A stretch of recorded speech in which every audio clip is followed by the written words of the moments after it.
Saya pernah diminta ngaji di Mbah Hamid Bedowi itu, acara haulnya Mbah Hamid. Tapi ya enggak undangan, karena saya memang jarang mau undangan umum. Ini perlu dicatat, nak sing pengen ngundang istibatal ya demen kecewa biasanya. Terus, pokoknya saya itu hanya mau di pernah guru sama pernah sepuh. Itu saja sifatnya ada undangan. Saya datang terus karena saya datang terus ditunjuk disuruh ngaji, bukan undangan terus di banner itu kayak artis keribetan itu. Ya kayak seperti ini aja, ngaji sudah ngaji. Perempuan itu satu-satunya makhluk pangeran sing tahu membantah Kanjeng Nabi. Kalau bolak-balik cerita, jadi di Quran ada ayat surat jadi surat Mujadilah, tapi umumnya orang baca apa? Mujadalah. Sebetulnya itu secara nuzulul ayat lebih pas dia namakan Mujadilatun apa? Karena Mujadilatun itu isim fa'il pengganti fi'il mudhari' yang di ayat qad sami Allah qaulallati tujadiluka. Dadi allati ing wong wedok tujadilu kang bantah sapa lati.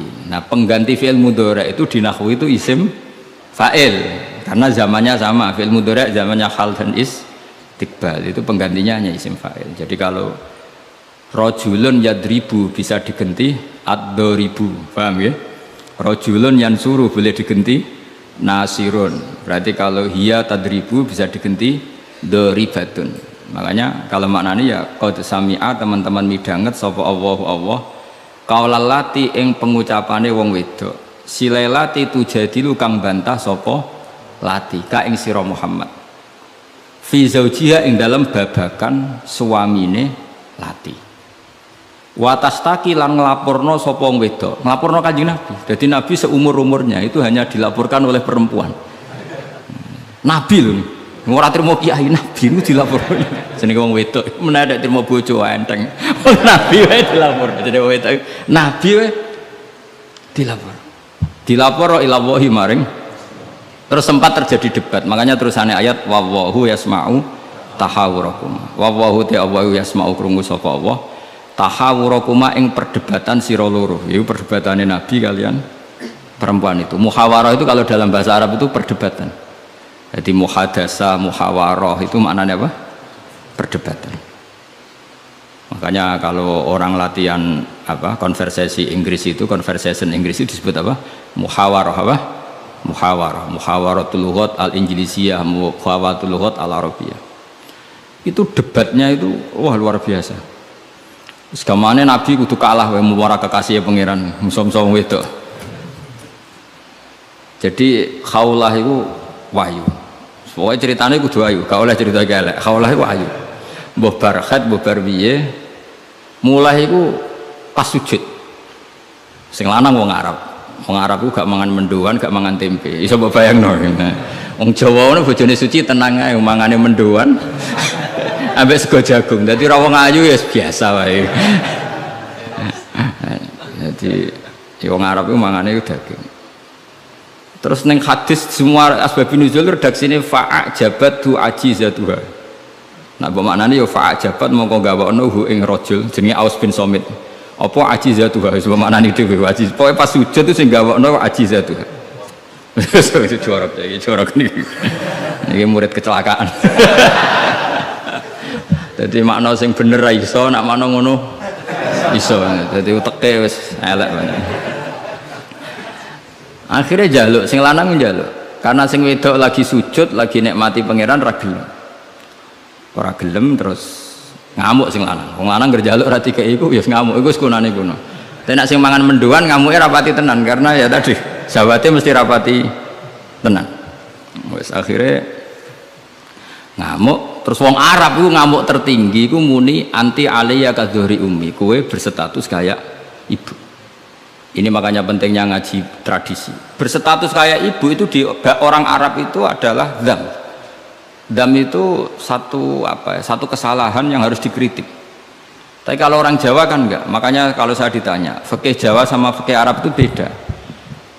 Wong Jawa nak muni dek kowe kaya ibu, itu maknanya sama-sama ngerawat saya. Makanya saya berpendapat tidak mesti secara fikih dihukumi zihar karena perasaan mengatakan kaya itu beda dengan orang Arab. Kalau orang Arab bilang kamu sudah kayak ibu, Maknanya selawase-lawas haram tak keloni, haram tak jima, haram tak kumpuli. Ini perbedaan apa? Kultur Arab Jawa. Maka fikih itu kalau yang sifatnya sosial atau kultural itu memang nggak bisa sama. Itu kan ibarat begini. Orang Jawa itu kalau dicekel jenggote itu kira-kira ngamuk tor, kira-kira. Tapi kalau orang Arab itu kehormatan. Saya jajal jenggote kangali cekel. Wes dianggap murid ra duwe sebenarnya wong Arab lucu. Berarti padha jenggotene cekel-cekelan wah. Kebayang enggak corong Jawa? Wong Arab nak seneng wong, nu sirahe dicekel cek diwambung mbombonan. Nanti kula delok ora mentah lho. Lha kula nate kalian Mbah Mun teng Medina. Karena Mbah Mun orang alim alama dan beliau muammar sepuh, ada orang Arab seneng kalian ya. Yo dicekel cek terus diwambung nih. Sing wong Jawa gak siap. Enak ya sewate. Sewakal cek terus di. Enggak dicekel. Wis suruh wae Pak wong Arab. Sadate ngono. Cara wong Jawa kan repot. Cara wong Arab itu sehingga saking mangkelnya si lelaki tadi bilang anti aliyah kazuhri umi, kamu sudah berposisi kayak ibu fi hurmatil jima wa fi hurmatil mulamasa wa fi hurmati kata wa kata, sama-sama haram dikum. Setelah itu getun deh, waduh bojo ayune ngene kok tak dihar itu sama dengan tolak bain.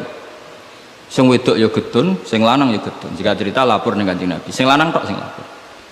Kata Rasulullah, nah ini menunjukkan betapa perhatiannya Allah pada ketentuan hukum. Kata Rasulullah, hingga detik ini belum ada wahyu, maka ketentuan dihar sama dengan ketentuan yang ada di zaman jahiliyah, yaitu biman zilatid tolak, berstatus kayak apa? Tolak.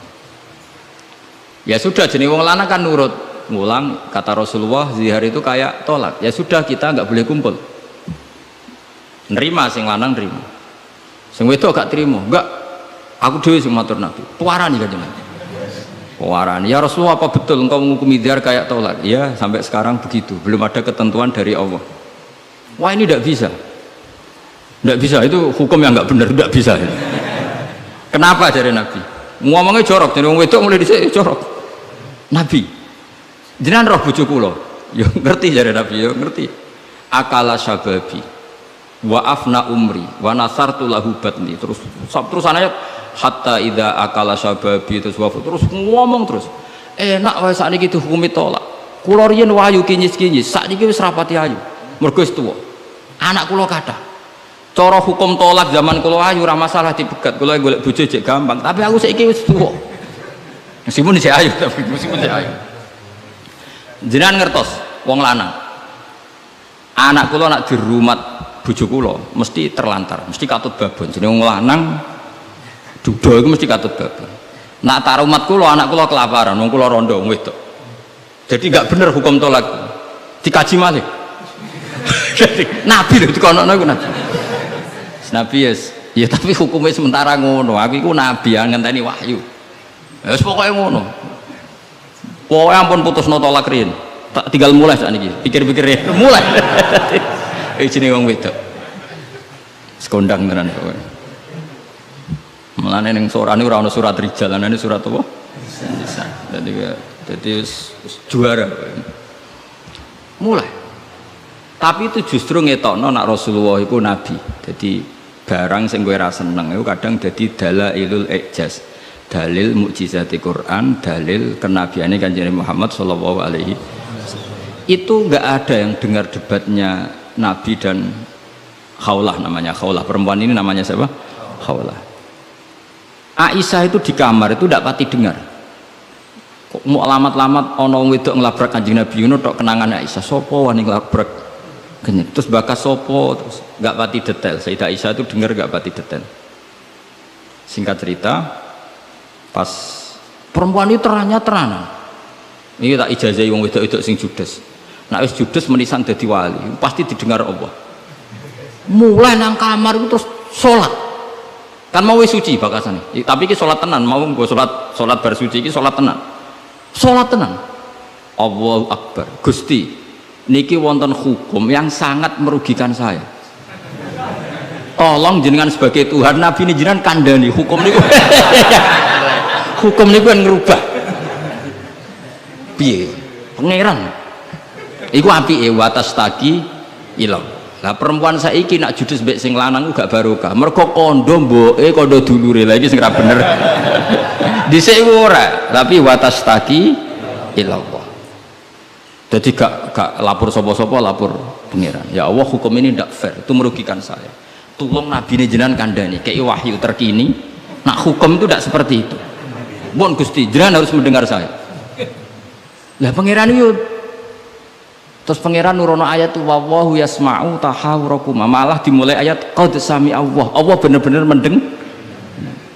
Jadi wong wedok nek ngomel. Pangeran wae ngrespon. Pangeran wae ngrespon.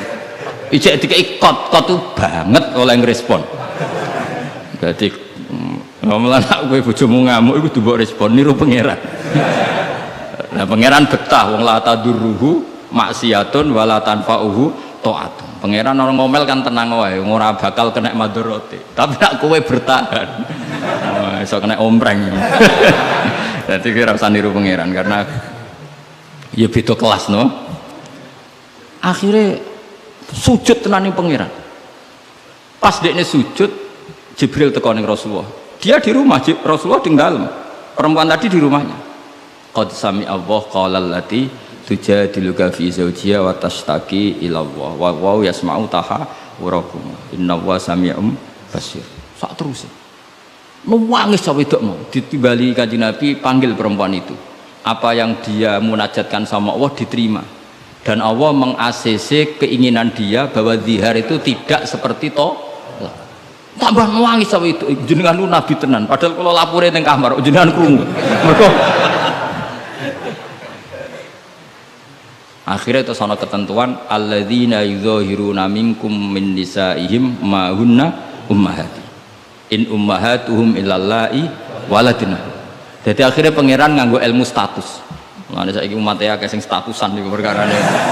Pangeran nganggo hukum napa? Status itu begini, yang namanya ibu itu siapa? Ya definisi ibu adalah orang yang melahirkan kamu. Saya ulang lagi, yang namanya ibu itu siapa? Orang yang melahirkan kamu, itu namanya seorang ibu. Yang namanya istri siapa? Orang yang halal kamu keloni, kamu jima, kamu hubungan intim. Nah ini penting, harus vulgar, kayak Hamdani kabeh sesuai. Sehingga definisi ini harus tegas. Yang namanya ibu itu siapa? Orang yang melahirkan kamu. Yang namanya istri, orang yang halal kamu gaulin asal pas gelem loh, nak ora iso kena rancangan KUHP. Penjara ya. Penjara so ben itu mesti sing bojone ayu sing akeh di penjara tak sing bojone elek kan gak ono pemaksaan ya. Jadi kowe kudu termasuk sing di penjara ben ketara bojone. Dan ini kok nak disidang, kenapa kamu maksa istri kamu mau? Sing tahan mbek wong ayu sapa kan? Kan keren. Tapi misalnya di Swidang bojomu elek merongot. Pertanyaannya hakim, ngono wae kok ora betah. Kan elek gitu. Kan gak pantas banget. Oh isen lho cara sidang. Bojone wae elek. Bareng disidang. Orang-orang ini pertanyaan, wong ngono kok ora kuat ngempet kan ngono. Tapi nak wayu terus kira kuat ngempet kan hakim kan. Mesti pikir-pikir. Ketoke pantes.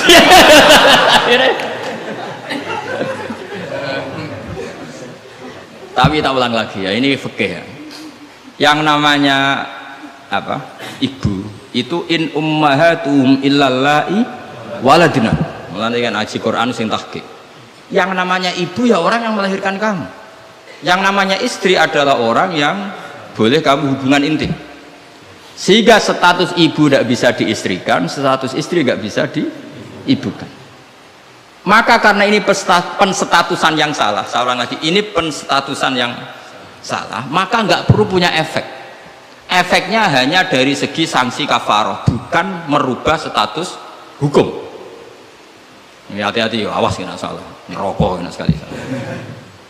Sebab itu Allah oleh ketikan wa innahum la yaquluna munkaram minal qauli Wazuro menstatuskan istri sebagai ibu itu omongan sing ngelantur sing ora bener. Wong istri kok distatuskan sebagai ibu, itu tidak bisa. Yang namanya ibu ya orang yang melahirkan, yang namanya istri orang yang boleh dijak hubungan intim. Ini kan nggak nyambung. Ya darani misalnya Hamdani semuanya ini Gus Ba iku muridku, yo stres wong ngomong ngono karena menstatuskan sesuatu yang nggak bener. Paham ya? Misalnya kue turunan Tunggul Ametung terus ngerasa oleh mulya timbang Habib kan ra bener wong tok Tunggul Ametung kok ape saingan nasab sing tok Rasulullah kan wis ora bener. Sesuatu yang nggak bener itu nggak perlu didengarkan. Maka hukumnya apa? Ya ibu tetap ibu, istri tetap istri. Soal nanti karena kesalahan ngomong hanya disuruh bayar kafarah. Tidak otomatis istri berstatus kayak ibu yang haram dikumpuli selawase lawas. Itu hebatnya Quran. Jadi omongan salah itu nggak perlu didengar. Ya, makanya nak ono mubalek atau ustad, saya ini punya otoritas untuk fatwa ngaji nih nengdi. Wong soro pera iso tapi fatwa itu biye. Mondok iku ning ndi zaman mondok ora tau munggah bareng dadi kiai kok mletene ra karuan. Ngono iku kudu ditakono kanca sak kelase. Iku ngerpek ta ora terus kan. Nak ra mlete dibarno, tapi nak mlete kudu dielingno. Utawa golekno gurune. Oh, nak sekolah ngadeg terus ora tau. Karena Allah itu tidak ingin ya agama dibuat main-main. Agama itu jelas, aturan mainnya jelas. Jadi makanya in ummahatuhum illallai waladunahum. Yang namanya ibu ya perempuan yang melahirkan. Sehingga jelas, aturan mainnya jelas. Semenjak itu Nabi mencabut tradisi jahiliyah yang menstatuskan dihar sama dengan tolak. Paham ya? Jadi hidup itu harus jelas. Sama seperti Quran juga gitu. Quran itu sakral, nggak mungkin salah. Kalau ada salah berarti salah penafsirnya, salah penerjemahnya. Quran tetap terbebas dari kesalahan itu semua. Karena Quran itu sakral. Misalnya orang ngomong kiamat itu berdasar hitungannya Quran, itu tahun 2012. Nyatanya genane rasido kiamat. Sampai kulo sering tak SMS konco-konco kulo sing kiai. Gus ngenteni kiamat teng pundi? Terus nang kene lho nang omahku mek ngopi ya. Kiamat kok. Ngono sing wedi yo akeh perkarane apa napa? Kiamat 2012. Nah, rencana aku ben sesuk. Wong ora melok gawe kiamat kok geger. Wong Rasulullah sing kekasih pangeran wae ndak dikasih tahu kapan. Israfil itu sing go trompet ngalor gitu. Kowe ora ngerti.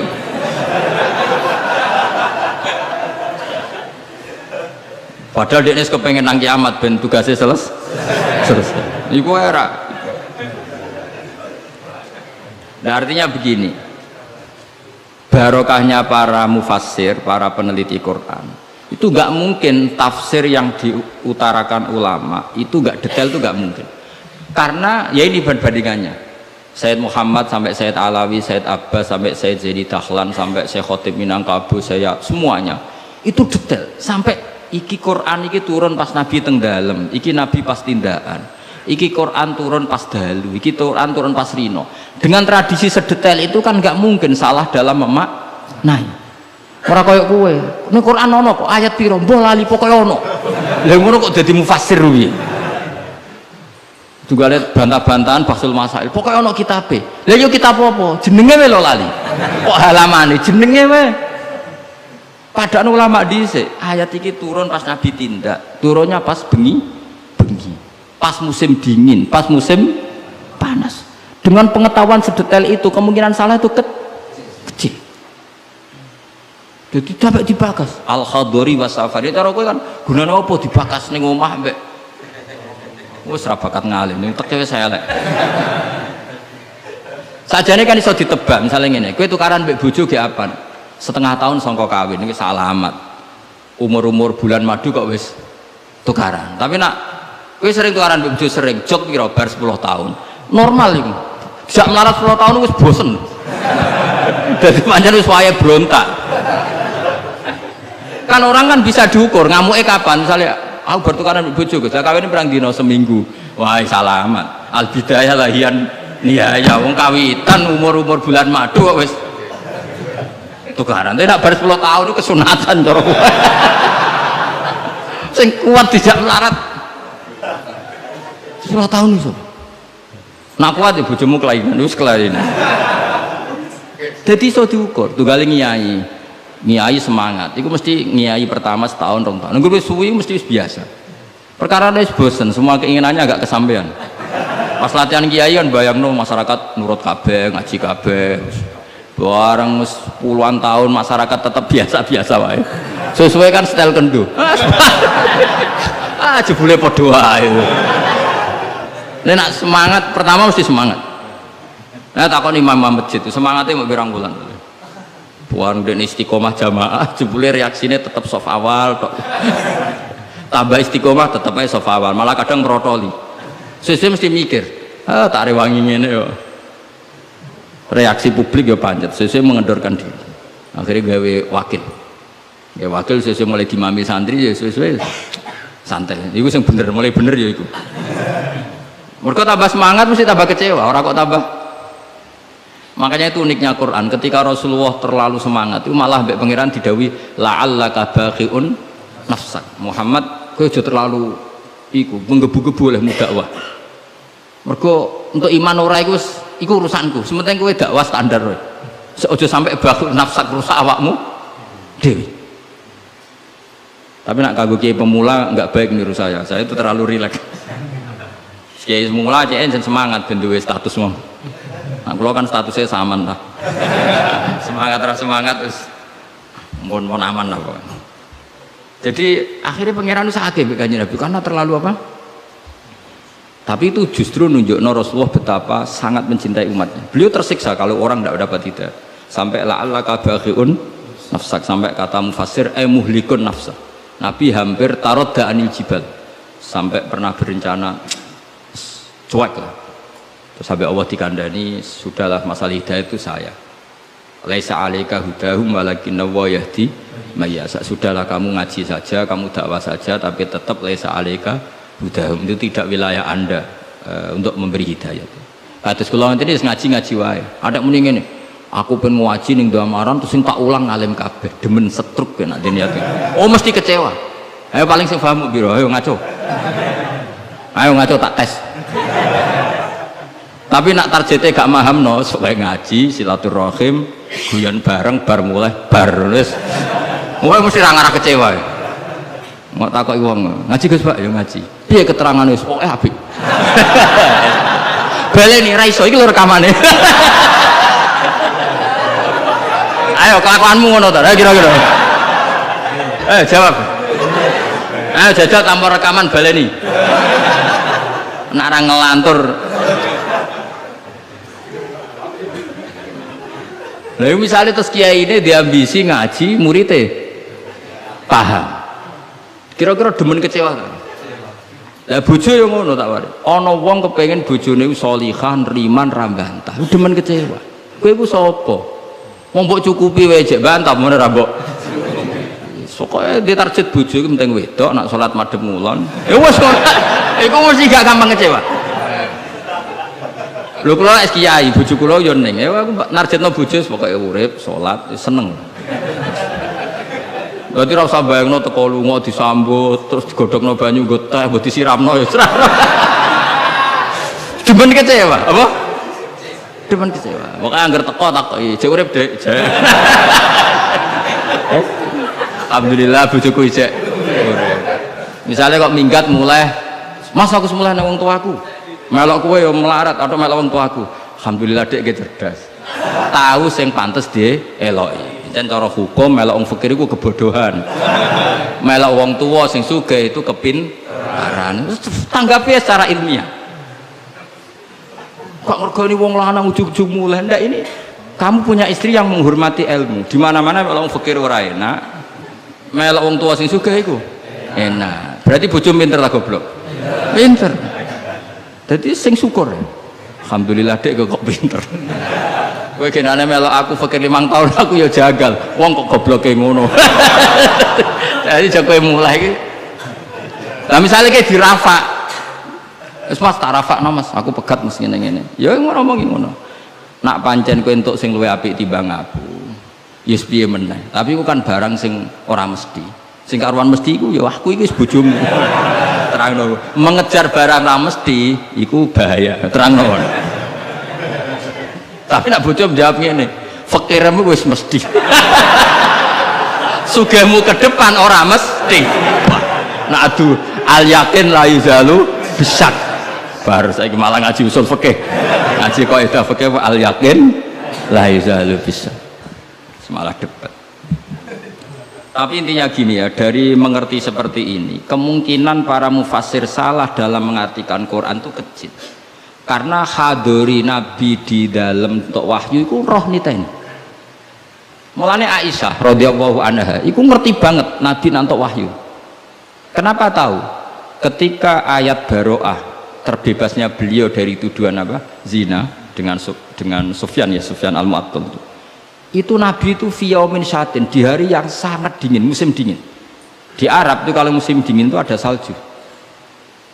Umumnya wong musim dingin kan buatan keringetan Kang Ali. Umumnya wong musim dingin buatan apa? Keringetan karena musim dingin. Iku Nabi kalau saking untuk wahyu, saking paniknya, saking beratnya wahyu itu wa innahu la yatafassadu araqan kenangane Sayyidah Aisyah. Beliau itu bercucuran keringat padahal fi yaumin syatin di hari yang sangat dingin. Sehingga Aisyah tuh kaget, wah berarti Nabi untuk wahyu. Ternyata wahyu itu adalah pembebasan Sayyidah apa? Aisyah dari segala tuduhan apa? Zina. Kayak apa ulama itu? Sayyidah Aisyah meriwayatkan itu, ini ayat turun di musim dingin dan Nabi sampai keringetan begini. Jadi detail peristiwanya tentang hadisul ifki. Rawinya seorang Sayyidah Aisyah di rumah Abu Bakar, ditunggoni ibunya Umi Ruman. Itu detail. Kesalahan itu kecil sekali. Bayangkan kalau tafsir itu diomongkan orang sing pokoknya ono ayat piro boraro. Bareng roh wis terjemahan. Sing nerjemah dhewe ra wong alim. Sing umate akeh ya wong bodho kabeh anut.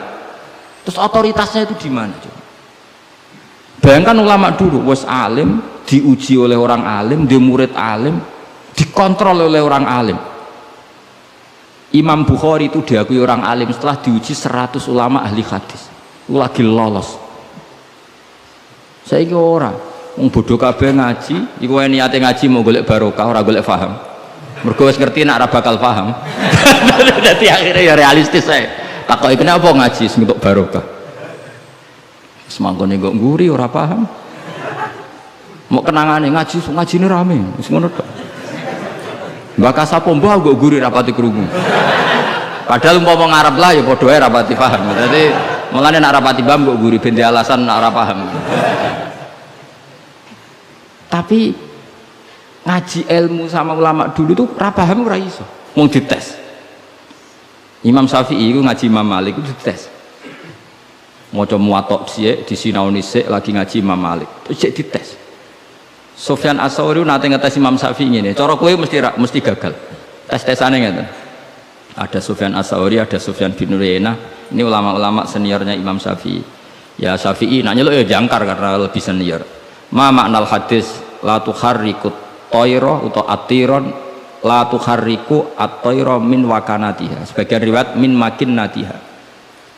Manuk iku aja mbok obahno sangka kurungane. Ya, manuk itu jangan gerakkan. Jadi sangkar burung itu jangan kamu gerakkan saat ada burungnya. Tapi posisi pintu terbuka. Karena Imam Syafi'i itu orang alim. Dites, oh maknanya begini. Orang Arab itu kalau mau pergi itu tayamun maupun tasyaum. Jadi kalau burung di obano kurungane kok terbang ke kanan, maka perginya mubarak baik. Tapi kalau digerakkan burungnya terbang ke kiri, maka pergi ini buruk. Nabi melarang itu. Nabi melarang umat Islam punya penyakit tatoyur. Tatoyur itu apa? Menggantungkan nasib dengan toirun, burung. Makanya di surat Yasin apa? Innama toirukum ma'akum. Jadi apa? Paham lagi ya? Jadi orang Arab itu apa? Corong Jawa itu apa? Adu nasib, mengundi nasib. Kalau orang Arab pakainya apa? Burung. Nah, orang Jawa kan cecek. Misalnya cecek ceblok. Wah, alamat elek ra sida lunga. Padahal sing mesti kan ceceke hati-hati, iku sing mesti nganti. Tapi wong Jawa namtine kan cecek ceblok, iku berarti celaka ya. Sing celaka ceceke ta wong sing ngape lunga. Tapi orang Jawa ora ya. Ngape lunga ana cecek ceblok gak sido jare alamat apes. Padahal cecek tiba sing mesti kan siji gak hati-hati. Nomor loro iso wae dene latihan jumping. Ane latihan uji apa? Uji nyali. Nah itu Imam Syafi'i itu paham betul. Adatul Arab itu kalau mau pergi itu menggerakkan sangkar burung yang ada burungnya, kemudian kalau terbang kanan alamat baik, kalau kiri alamat buruk. Lah Rasulullah itu melarang itu, makanya terus ngendikan la tuharrikut tayra min makin nadiha. Akhirnya terus kata Sufyan bin Uyainah, ya Abu Abdillah qad analaka antuftiya, kamu sekarang berhak fatwa karena sudah alim. Terus sing ditakoki kowe, aja geman ya manuk mbok obah-obahno, kurang pegawean terus pundi karena uteke wis ora sambung. Ya cung aja geman manuk ning kurungan mbok obah-obahno, mesti jawab sampean kurang pegawean tapi kok manuk apa.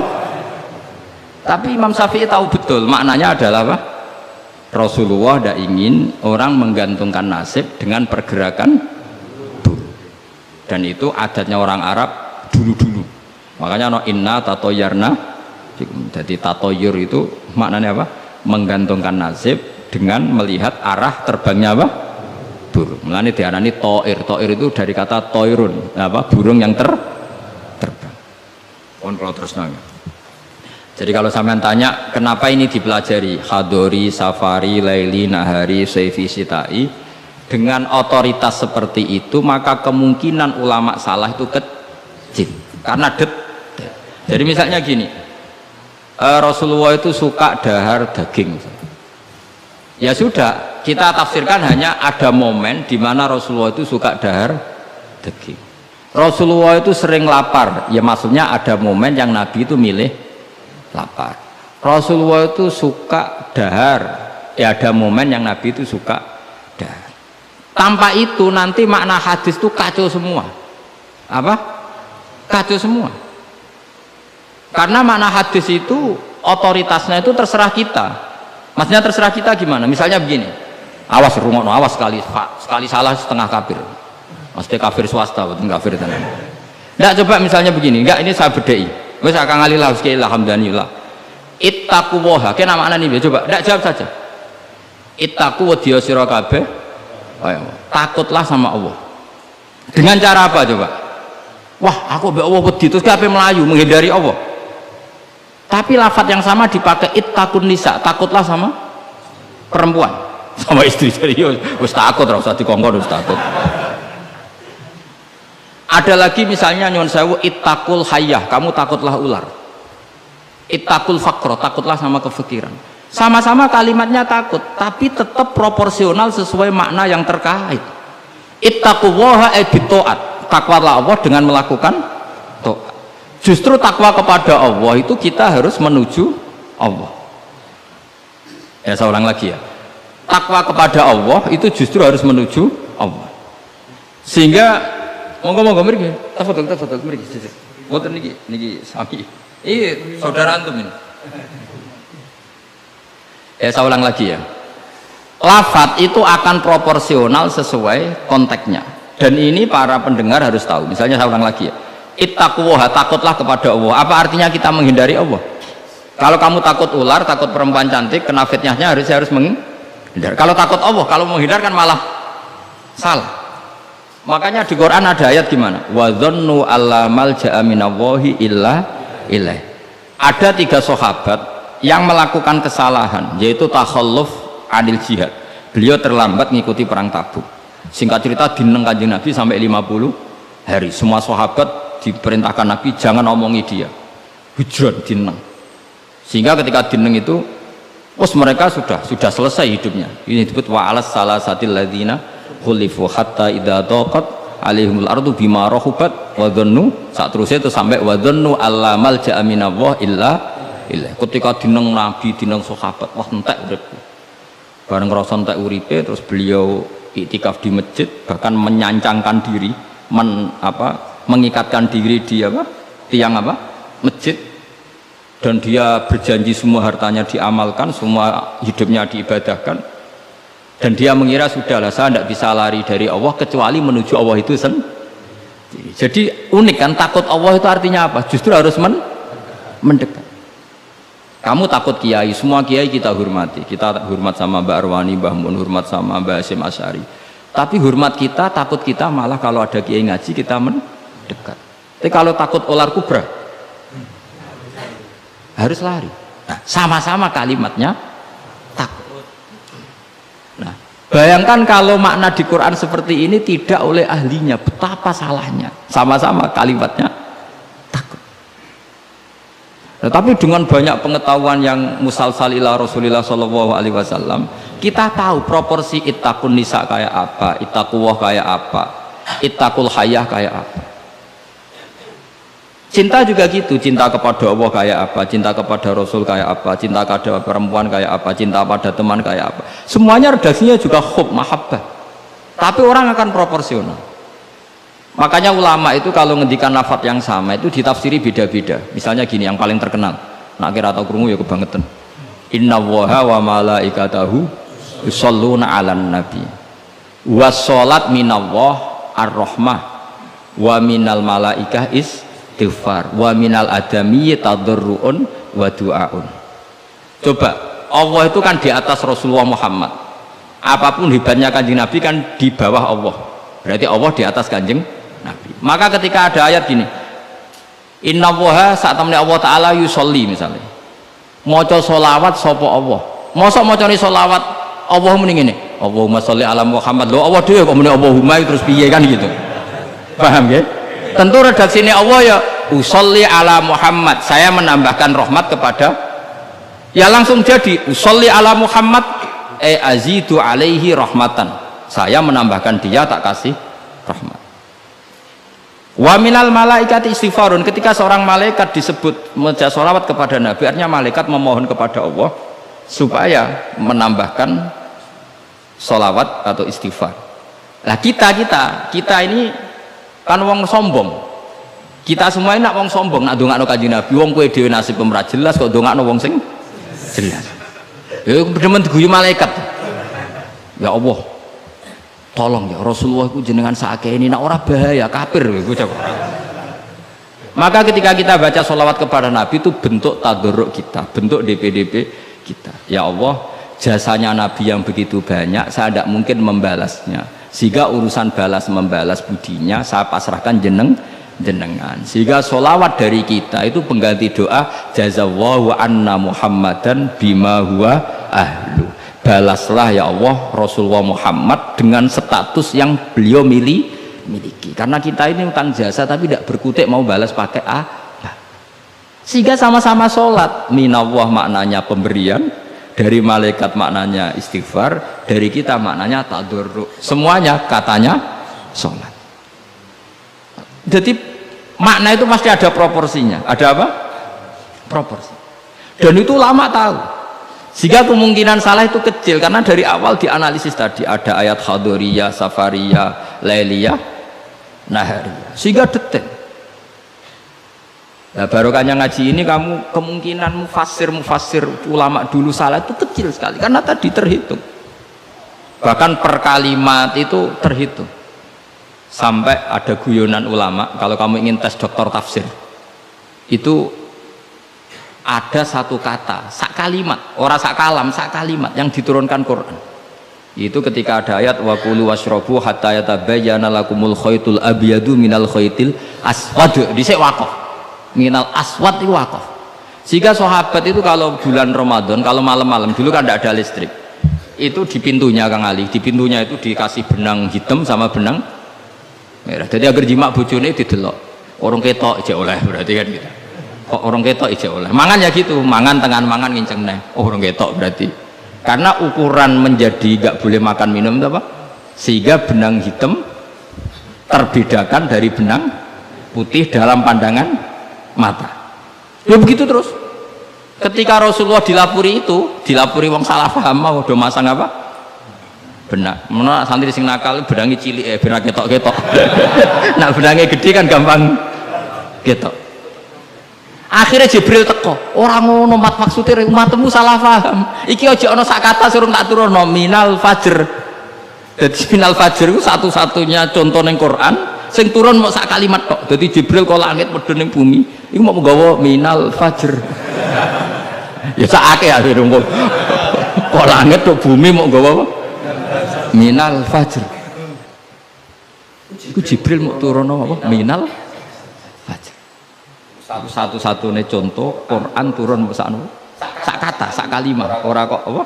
Sak kalam rak musnad sampai musnad ilah. Saya teruskan malih ya. Jadi kemungkinan para ulama salah itu kecil karena tadi sanatnya musalsal ila Rasulillah Shallallahu Alaihi Wasallam. Sampai ketika ayat itu dibaca Nabi saat di rumah Sayyidah Aisyah, temanya adalah pembebasan Aisyah dari tuduhan apa? Zina, terus peristiwanya sama siapa, tuduhannya siapa, yang menuduh siapa, itu detail sekali. Yang menuduh adalah orang-orang munafik. Terus Sayyidah Aisyah tersiksa karena omongannya si A, si B. Ini detail sekali. Nah, barokahnya detail itu kemungkinan salah itu kecil. Andai kan itu tidak detail, maka orang akan menafsirkan ayat dengan maknal am, dengan lafadz am, dan itu bahaya. Misalnya lafadz am gini, innal insana lafi khusrin, semua manusia pasti getun. Mosok Rasulullah masuk lafadz innal insana, masa para nabi, para wali masuk innal. Tapi kalau kamu tahu bahasa Arab kan alil ahdi, al itu untuk makna takrif, orang tertentu yang kelakuannya tertentu itu lafi khusri, sehingga proporsional. Apa proporsional? Makanya ketika ada ayat misalnya gini, wa anni faddaltukum alal alamin, Bani Israel didawi pangeran, saya memuliakan kamu di atas seluruh penduduk dunia. Semua mufassir mengatakan karena umatnya Rasulullah adalah umat terbaik, kuntum khaira ummatin. Tapi kenapa Bani Israel dikhitopi wa anni faddaltukum? Oh begini, ala alami zamanihim, apa? Ala alami zamanihim, Bani Israel adalah penduduk terbaik di eranya atau di masanya. Kenapa begitu? Karena ada al, apa? Ada seperti begini ya, Mbak Arwani itu yang terbaik di eranya. Tentu beliau kan nggak akan merasa lebih baik ketimbang Mbak Munawir karena gurunya. Mbah Mun terbaik di eranya tentu dibanding kita-kita. Kalau dibanding Mbah Zubair sama Said Abdul Al-Haddad terbaik. Tapi kan nggak mungkin beliau kerso dibandingkan sama Faqih Muqaddam, sama Habib Ahmad bin Isa al-Muhajir. Semua ini orang-orang terbaik tentu kita tafsiri di eranya, karena mesti beliau-beliau punya senior. Paham ya, jelas ya? Sama lah. Ketika wa anni faddaltukum alal alamin, Bani Israel dikhitopi gitu, alami zamanihim, bahwa Bani Israel lebih utama hanya dibanding apa? Orang di eranya. Tidak mungkin mengalahkan umat Rasulullah Shallallahu Alaihi Wasallam karena umatnya Nabi kena status kuntum khaira ummati. Ya jelas ya. Jadi, nah, siapa yang tahu proporsional ini? Lagi-lagi ulama. Jadi ini penting, ulama ini penting. Sama ketika Rasulullah itu nyuwun sewu ya mau berteman orang-orang kafir. Itu ulama yang tahu. Bertemannya apa? Karena Rasulullah tidak punya hadzun nafsi, bertemannya adalah tatmi anil Islam, supaya menyenangkan mereka masuk Islam. Tolaban di imanihim wa toma'an li imanihim. Tapi nak sing akrab sampean, oh paling untuk servis sih. Gak butuh Islami, butuh duitnya. Kan nanti terserah.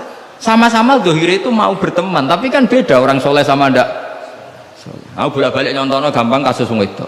Ana wong soleh ngekeki dhuwit rondo ayu. Wis pikirane nulung. Tapi nak wong dolim ngekeki dhuwit mesti pesen, mbok pesen apa ora. Jadi sama, perilakunya sama-sama memberi. Tapi orang soleh sama orang fasik selalu beda. Makanya Allah nak ngendikan itu sederhana, dan ini sangat sederhana tapi sangat dalam. Qul hal yastawil ladzina ya'lamuna wal ladzina la ya'lamun.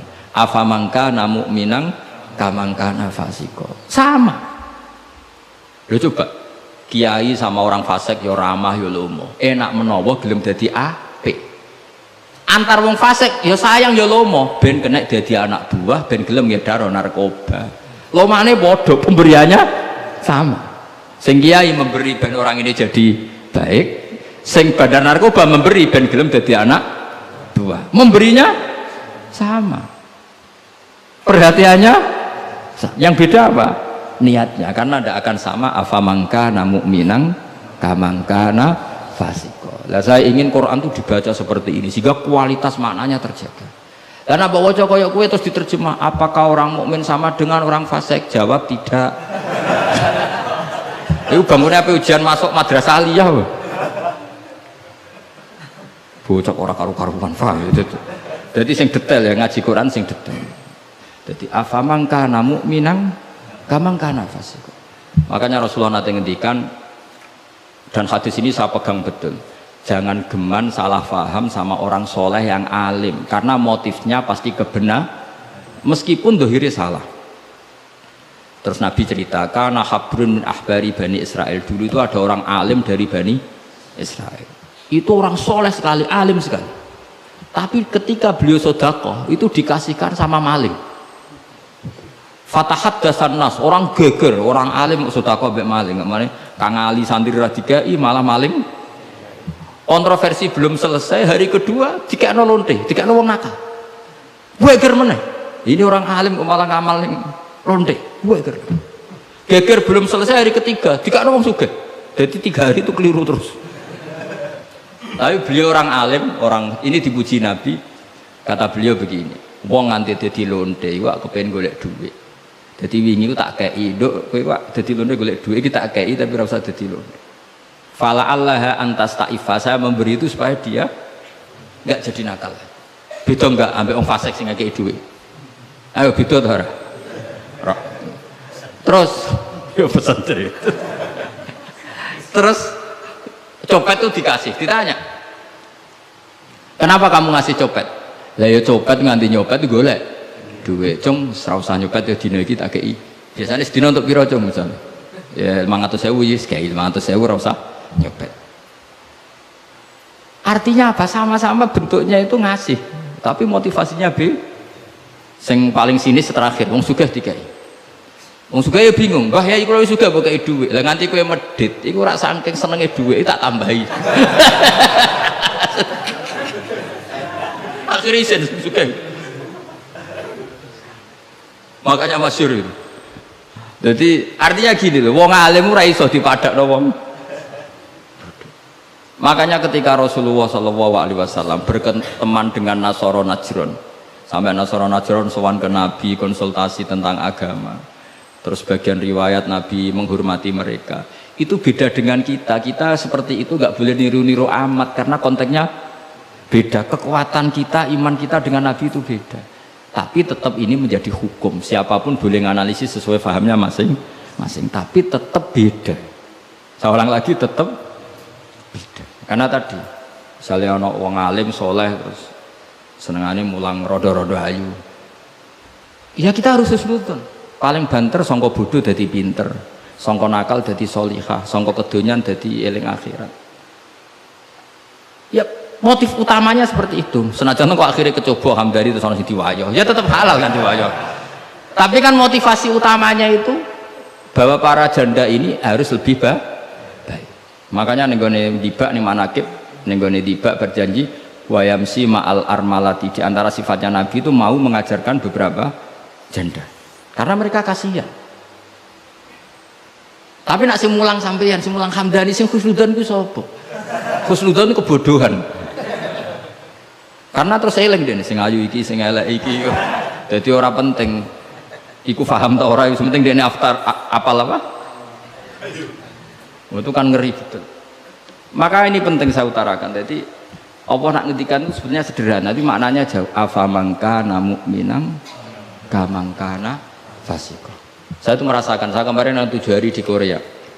Itu 2006 banyak santri Korea ngaji saya yang pas perainan. Kenapa saya yang diundang? Sebenarnya saya itu nggak diundang. Mereka minta saya ngaji, beberapa kali sudah ngaji di Indonesia, terus mereka minta sekali-kali Gus ngaji di Korea. Aku ya bilang gini, tapi waktunya terserah aku. Ngatur kiai dosa. Nggih Gus, pokoknya terserah jenengan. Mereka mintanya 1 bulan di Ramadan. Bangunnya pondok bukan tutup. Kiai sewa kira. 1 bulan Ramadan bisa. Akhirnya saya minta seminggu saja. Uniknya apa setelah saya di Korea, tahun 2006 tuh Kang Ali Imron itu mereka ngaji saya di Jogja. Delalah saya pas nerangkan ayat ya ayyuhalladzina amanu alaikum anfusakum la yadurrukum man dhalla idza tadaitum. Wahai orang-orang yang beriman, jaga diri kamu secara baik-baik. Setelah kamu menjaga kebaikan kamu, setelah kamu menjaga iman kamu, setelah kamu menjaga konsisten istiqomah kamu, la yadurrukum man dhalla idza tadaitum. Orang sekeliling kamu sesat enggak masalah. Kamu hidup di Jakarta enggak masalah, di Hong Kong enggak masalah, di Thailand enggak masalah. Yang penting kesehatan kamu terjaga. Itu mereka terinspirasi. Itu satu-satunya ayat Gus yang menjadi kita nyaman hidup di Korea. Ustadz-ustadz di sana merasa nyaman. Enggak apa-apa kita dikepung orang ateis, dikepung orang macam-macam. La yadurrukum man dhalla idza tadaitum. Akhirnya dikenang. Nasihat saya itu dikenang. Akhirnya mereka sepakat ngundang saya semua guru-guru terus tak ijazahi itu. Ya sudah, Korea itu bumi ateis. Bumi di sini tuh nangis semua karena lama enggak dipakai sujud. Padahal lakal hamdu mil'us samawati wa mil'ul ardi, bahwa memuji Allah itu harus memenuhi langit dan memenuhi bumi. Nanti kalau orang Korea nggak ada orang Indonesia, bumi ana sing lodang. Jadi didelok malaikat kok dhuwur, ini kok lodang karena nggak ada yang sujud. Tapi baru kayak dikepung TKI 49.000 dan itu separuh lebih sholat. Sholatnya keren pisan, kadang ning Thailand, kadang ning gone. Karena kalau pas kerja itu waktu sholat disamakan waktu jeda 5 menit ke kamar mandi. Jadi rata-rata sholatnya itu pas di kamar mandi. Lucunya kalau mereka sedang baik nawani gini, apa tak belikan patung juga? Karena pernah ada orang TKI sholat itu dincengin ngisor. Mereka aneh, ada sembahyang kok tanpa patung. Karena taunya mereka ya namanya sembahyang pakai patung. Jadi betapa mereka nggak kenal sekali sama Islam. Dan itu pertama kenal barokahnya orang-orang Indonesia. 49.000. Nah sekarang udah bikin masjid, doa apa, terus ada yang ngontrak masjid. Jadi masjid tuh unik. Kadang lantai 1 gereja, lantai 2 bar, lantai 3 masjid. Jadi saya pernah ngaji bab itu mau ke masjid ngelewati gereja dulu. Jadi masjid gambarnya salib. Karena yang di bawah itu gereja. Lewat situ. Lantai 2 bar. Bar itu lantai 3 masjid. Kadang balikannya masjid dulu bar. Jadi ya nguji iman betul. Teman saya ada yang cerita, saya pernah Gus mau ke masjid, lantai 2 bar sudah masuk setengah. Ke masjid apa di sini aja ya?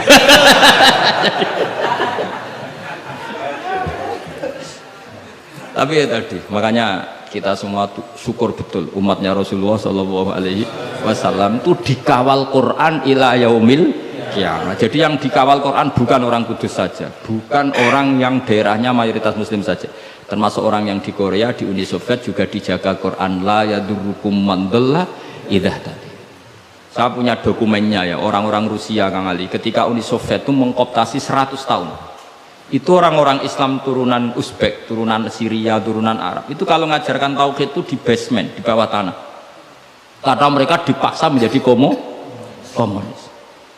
Tapi Allah itu maha kuat. Allah wal qawi. Allah itu zat yang kuat, gak terkalahkan. Mereka selalu ngajar anak-anaknya di bawah tanah untuk ngajarkan tauhid. Dan doa mereka didengar Allah. Akhirnya Uni Soviet hancur menjadi negara persemakmuran. Tapi sekali menjadi negara persemakmuran langsung menjadi negara Islam, yaitu Ceknya Uzbek, Tajikistan. Laukanu khina kufrihim tidak belajar Islam maka tidak bisa mendirikan negara Islam. Tapi karena mereka ketika dikooptasi Uni Soviet tetap belajar Islam, sehingga pertama merdeka langsung negara Islam. Andai kan mereka sudah meninggalkan Islam secara pelajaran maka tidak bisa mendirikan negara Islam.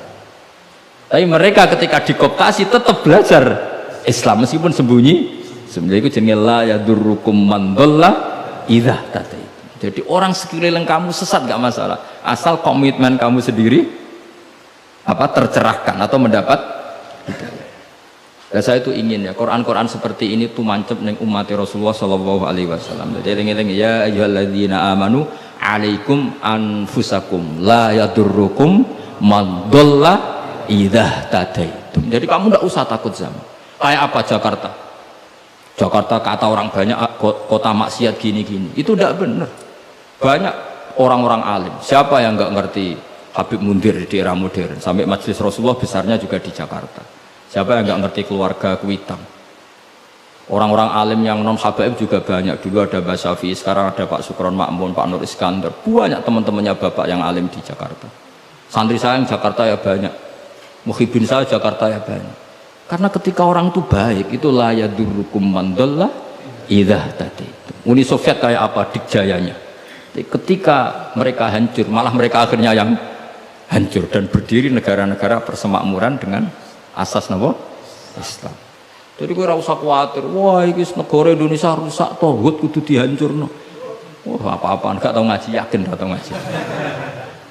Agama ini akan dijaga Allah ila yaumil qiyamah. Jelas dawe Nabi la tazalu ta'ifatun min ummati zahirina 'alal haq la yadurruhum man khalafahum. Sebagian riwayat la yadurruhum man nawa'ahum. Agama ini kata Nabi selalu umatku ini ada pembela-pembela kebenaran ila yaumil kiamah kata Nabi. La yadurruhum man khalafahum, dan umatku yang bela kebenaran ini tidak akan terkalahkan oleh orang yang menentang mereka. Dulu ketika kita kecil, sampai pengajian kudu lapor Polres, mubalake di data, dia bener riyen. Saniki pengajian rasa diundang polsek ora. Bedanya kan jauh sekali. Dulu kan kayak kesulitan. Sekarang kayak apa? Padahal kualitas ibadah kita mungkin hebat, tidak mungkin mesti hebatnya wong dhisik-dhisik. Tapi agama ini dijaga Allah. Nah cara kiai-kiai sing tasawuf dhisik digawa Imam Ghazali, Syekh Abdul Qadir Jilani. Iku agama mlaku. Berhubung agama diurusi pangeran, saiki digawa mudin ya mlaku. Mergo sing ngurusi pangeran. Cara sing ngurusi manusa agama iku wis tutup. Mergo sing gawa trimo mudin. Tapi berhubung dijaga pangeran, sing gawa rodok-rodok pidol wis tetep mlaku. Jadi Hamdani wis tetep mlaku. Ya memang Allah Ta'ala sudah janji la tazalu ta'ifat. Ini dawai kanjeng Nabi. Dawai kanjeng Nabi tentu semakna dengan wahyu. Karena apa? Wa ma yantiqu 'anil hawa in huwa illa wahyu yuha. Jadi dawai Nabi la tazalu ta'ifatun min ummati zahirina 'alal haq la yadurruhum man khalafahum. Jadi umatku akan selalu ada yang membela kebenaran dan tidak akan terkalahkan oleh yang menentang. Tapi syaratnya tadi loh ya, syaratnya seperti di Quran tadi, idah tada itu. Kalau di Kudus bar bisa rame, tapi nyatanya pengajiannya Ki Saroni ya bisa rame. Artinya kebenaran itu nggak pernah kalah. Coba saya sekarang hitung saja, konser dangdut sama sholatnya Habib Syekh, pendatangnya banyak mana coba? Tetap menang Habib Syekh. Sekarang orang yang di bar sama ngaji Jumat pagi banyak mana? Banyak banget. Artinya kebenaran itu selalu menang.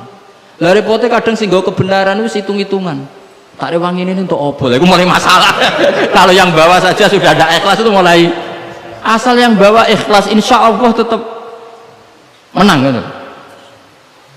Dong tuh paham ya, orang saya tersinggung ya biasa wae saya. Jadi artinya Allah menunjukkan kebenaran kan sesuatu yang nggak menarik itu sebetulnya. Kok menarik gitu? Dong kiai ini wis lanang, jenggoten, brewoken, anak dulu artis kan karuan, sing disawang ngayu. Lagi misalnya Khadruwan sing Hamdani Ali delok kok ngaji gini guri delok Hamdani itu untuk apa ya? Tapi yang menarik ya coba Vatikan, saya punya temen itu pernah main di Vatikan, itu kan menarik, ada gondola, orang Eropa itu cantik-cantik cek katokan cekak, wajar lah kalau menarik, tapi masih kalah dengan Ka'bah. Ka'bah wis kotak, pinggire wong brewok jobahan, tapi wong mukjizat. Iku wong ya wedan tenan mara Ka'bah. Edan seneng banget, ora edan basa Jawa, basa Arab. Cara wong Jawa nak darani seneng banget itu basa apa? Coba. Justru itu ketok mukjizate Ka'bah. Lah ya kalau orang ke Vatikan kan menarik, wajar kan akeh wong ayu, terus sungainya indah. Mara Ka'bah saja. Terus kotak ireng pisan. Terus ngono wong Arab-Arab. Wotok-wotok kadang dituwakoi. Wah, tapi wong Ka'bah itu keramat, daya tariknya ya luar. Lu mau nuruti teori sosial, Ka'bah itu menarik enggak? Coba sama jawab. Justru itu keramatnya. Kiai yang ngono, wis watuk nak mulang ra enak. Wadang mulang saking sepuh ngidang itu. Tapi sing ngaji yo wae. Ana canom wis jaga penampilan, jaga image, berhubung niate rapati ikhlas. Lah wong yo ora seneng. Dagang apa wong itu. Dadi pancen agama iku mesti iso jaga agama mbok ikhlas kok mun ngandel kula. Karena wa ma umiru illa liya'budu wa mukhlishina lahuddin. Jadi agama ini hanya bisa dijaga oleh apa? Ikhlas. Sepiate. Carane ikhlas piye Gus? Aku dhewe latihan kok. Tapi sementing yo. Cuma latihanku wis suwe, dadi kemungkinan wis sukses. Jadi mungkin Al-Fatihah.